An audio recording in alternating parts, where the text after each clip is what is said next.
Hello everyone.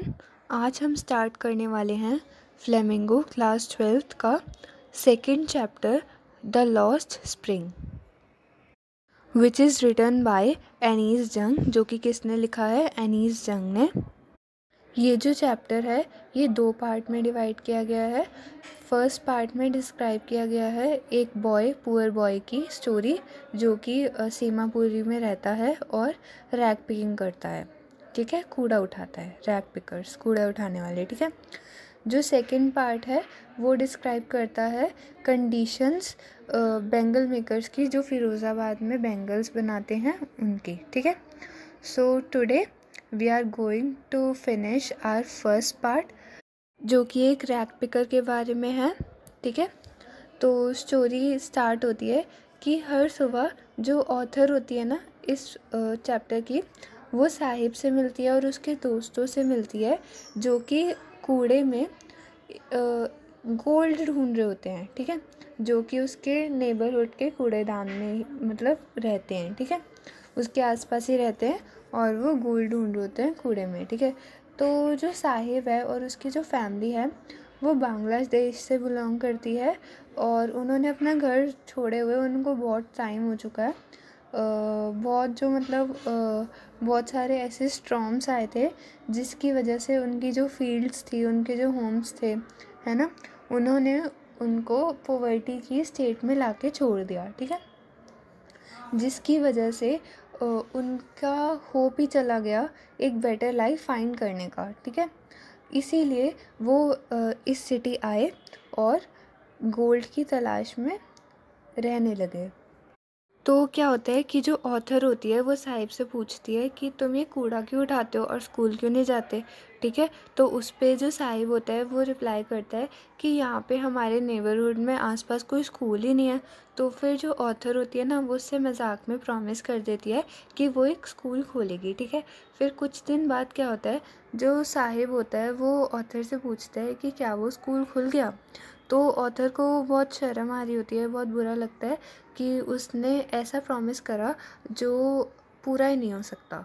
ठीक है, तो फिर वो रियलाइज़ करती है कि मतलब कितने ऐसे प्रॉमिसेस इन बच्चों से डेली किए जाते हैं। फिर कुछ महीने बाद जो ऑथर होती है वो साहिब से उसका नाम पूछती है। जो ऑथर होती है तब वो एक आयरनी नोटिस करती है कि क्या डेस्टिनी होती है, क्या आयरनी है। वो जब साहिब से उसका पूरा नाम पूछती है तो साहिब बोलता है उसका नाम है साहिब ए आलम, जिसका लिटरली मतलब होता है Lord of the universe, universe का भगवान। ठीक है, तो वो सोचती है कि साहिब इस बात पे कभी बिलीव नहीं करेगा, मतलब कि उसके नाम का मीनिंग ये है। ठीक है, तो और उसका जो नाम है वो उससे बिल्कुल अनअवेयर है उसके मीनिंग से। साहिब अपने दोस्तों के साथ नंगे पैर बस गलियों में घूमता है। तो ऑथर उससे पूछती है कि तुम चप्पलें क्यों नहीं पहनते या स्लीपर्स क्यों नहीं पहनते। तो उसमें से एक बच्चा रिप्लाई करता है कि मम्मी जो है वो मेरे को उतार के नहीं देती शेल्फ से, और दूसरा कहता है कि मुझे शूज़ चाहिए। ठीक है, तो पूरी कंट्री में घूमते घूमते ऑथर ने आज तक बहुत सारे बच्चे देखे होते हैं जो कि नंगे पैर घूम रहे होते हैं। तो एक जो एक्सप्लेनेशन ऑथर को मिलती है वो ये मिलती है कि ये एक ट्रेडिशन है, ना कि पैसों की कमी की वजह से। ये एक ट्रेडिशन बन गया है कि जो रैक पिक करने वाले होंगे, रैक पिकर्स होंगे, वो नंगे पैर ही घूमेंगे।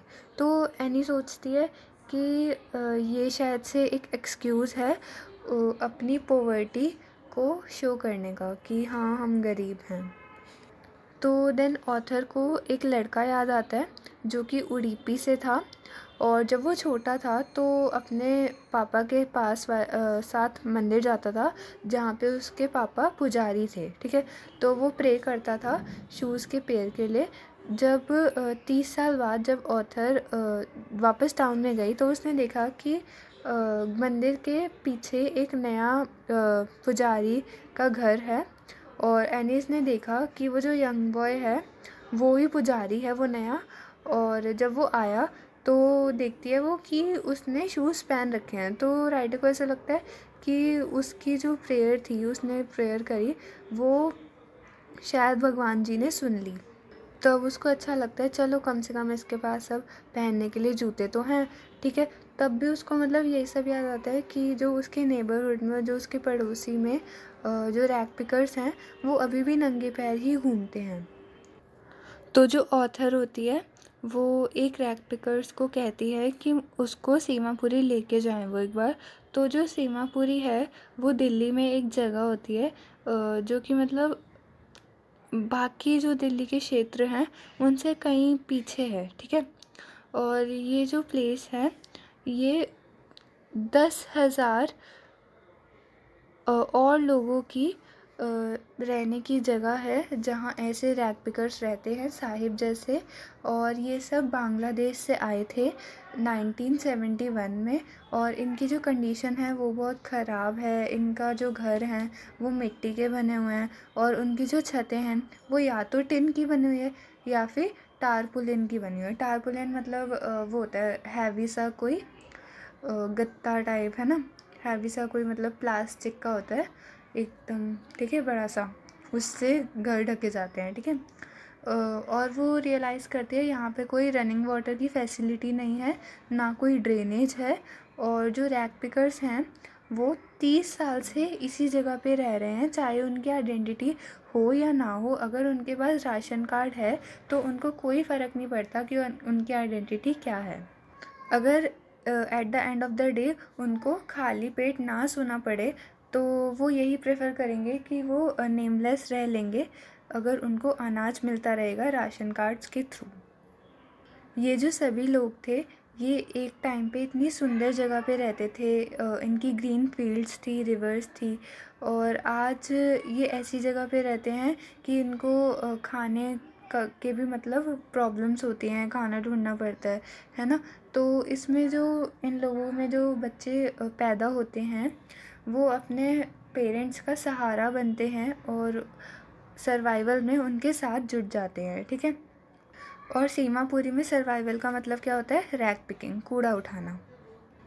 और अब तो ऐसी हालत आ चुकी है कि जो रैग पिकिंग है वो खुद में ही एक आर्ट बन चुकी है।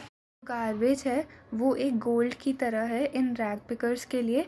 और ये इनका इकलौता ऐसा काम है जो उनको सपोर्ट करता है और एक मीन्स ऑफ इनकम है, एक मीन्स टू अर्न है, ठीक है, टू अर्न देयर लिवलीहुड।